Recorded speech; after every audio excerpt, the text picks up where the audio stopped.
1974 na Jose Rizal pisong coins, may bayar na at 1,500 daw ang isa. Yan po ang sabi ng nag-comment sa ating video at yan ang ating tatalakayin sa buong video ito. Lamang ang may alam.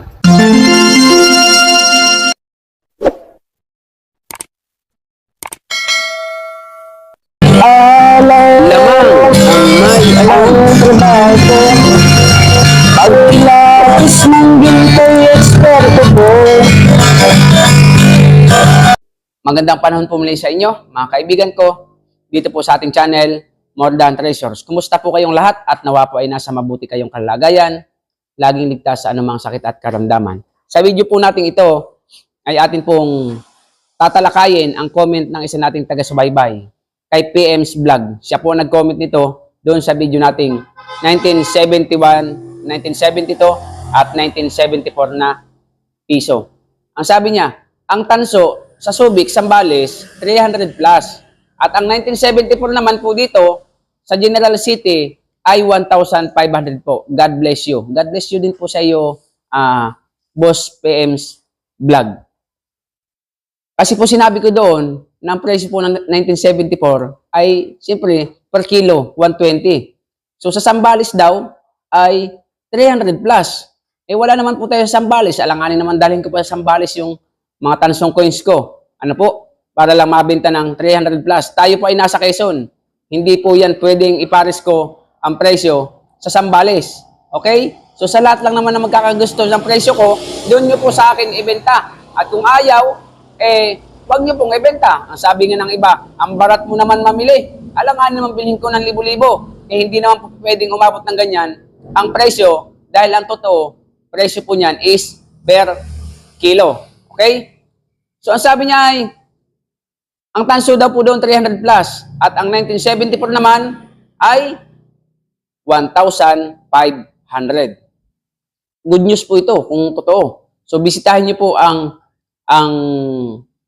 PM's Vlog. Ito po yung kanyang YouTube channel. Yan. Diyan po kayo magtanong sa kanya at magpasama sa kanya kung saan ibebenta yung 1,500 ang kada isang 1974 na coins. Ano po? Ang content ng kanyang mga channel, siya po ay nagbibigay ng mga numero na pwede mong tayaan sa loto. At siya din po ay nagtuturo ng mga content kung paano swertehin. Pero tignan niyo po ang kanyang YouTube channel. Nagsimula siya 2021. Ibig sabihin, 3 years na. Pero ngayon, hindi pa siya monetize. Mukha yata hindi tinatamaan ng swerte. Idol! Magbigay ka ng numero sa sarili mo para swertehin ka at abutin ka ng 1K, 1,000 subscriber upang ikaw naman ay tamaan ng swerte. At kung magbibigay ka sa iba ng numero sa loto para tayaan, ikaw na mismo ang tumaya para tamaan ka ng swerte. Kamag-anak siguro ito ni Madam Auring. Ano po? Manghula din Pero maganda po ang kanyang mga vlog. Kamay lang din po ang kita. So ang sabi po niya 1,500 daw po ang kada isa ng coins na 1974. So kaya doon sa lahat na may hawak na 1974 coins, kontakin niyo po si PM's Vlog. Yan, bisitahin niyo po ang kanyang mga channel. Baka po may matutunan kayo dyan na pangpaswerte daw ko, no? Pero isa lang masasabi ko, bakit hindi ka pa siniswerte? Dahil ang iyong subscriber ay wala pang 1,000. Kaya dapat, bago mo turuan ng iba, turuan mo ang iyong sarili. So sa mga bagong dating, pakisubscribe niyo po ang ating channel. Paki-like and share. Kung may katanungan, comment po kayo sa ating comment section. Bago ako magtapos, shout out sa iyo, PM's Vlog. Diyan ka na lang sa tahan natin. Huwag ka na lumabas para matuto ka ng maraming patungkol sa mga kayamanan, more than treasures. Ano po? Huwag kang umasa sa swerte. Dahil ang swerte, may katapat na malas. At kapag hindi ka umalis dyan sa sinasabi mo mga swerte, mamalasing ka. Pero dyan sa ating tahanan, pag hindi ka umalis dyan, maraming blessing ang darating sa iyo. See you on my next video sa bawat isa. God bless po.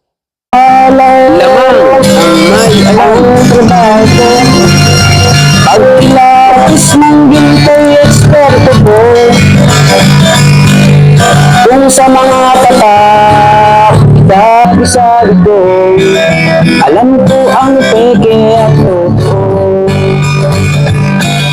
Ako ay isang asalyan ng ginto. Alam ko ang tunay at totoo. Kung usapan ay alas lang, yan ay kaya nating patunayan. Ako ay alahero at asalyan ng ginto. Alam ko ang tapak na totoo. Walang maitatago sa usapan ay ginto. Pagkat ang alahero'y eksperto sa ginto.